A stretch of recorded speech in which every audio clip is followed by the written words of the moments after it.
अथ नारायण सक्तं सहस्रशीर्षं देहं विश्वाक्षं विश्वशम्भुपं विश्वनारायणं देहमक्षरं परमं पदं विश्वतः परमानित्यं विश्वनारायणगुह्यं विश्ववेदं पुरुषस्तद्विश्व उपजीवति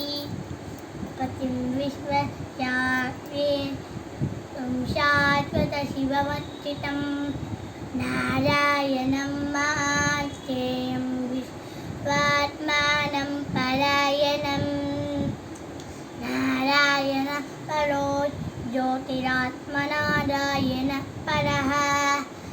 नारायण पर ब्रह्म तत्पन्नारायण परः नारायण परो ज्ञाता ज्ञानन्नारायण परः यच्छगिच्छत्यग सर्वं दृश्यते सूयतेति वा अन्तर्बहिश्च तत्सर्वं व्याप्य नारायणस्थितः अनन्तवक्त्रयं कविगुं समुद्रेन्तं विश्वशम्भुपं पद्मकशप्रतीकाशं हृदयजातमुखम् अतरित्यादिपस्या हेया उपरि तिष्ठति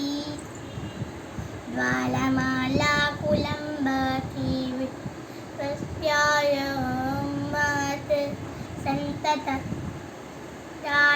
पुरं मत्यागोचसन्निधं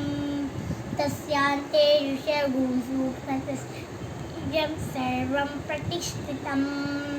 तस्य मध्ये महानाड्निर्विश्वतोमुखः सक्रभुक्तिवयन्ति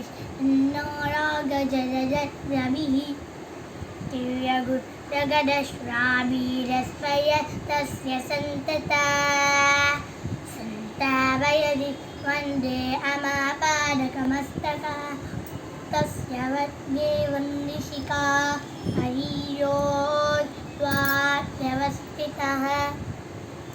नीलतोयगमत्यस्तानि किल्लेके मदात्मरात् श्रीपादसूरम सङ्गीताभा स्वच्छरूपमा तस्याः शिखायां ते परमात्वाप्यवस्थितः स ब्रह्म स शिव सारिसेन्द्र योग्नपरस्परात्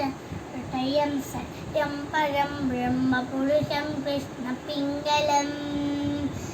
ऊर्ध्वं वेदिरूपाक्षं विश्वरूपाय वै नमो नमः ॐ नारायणाय विद्महे वासुदेवाय धीमहि तन्नो विष्णुः प्रचोदयात्।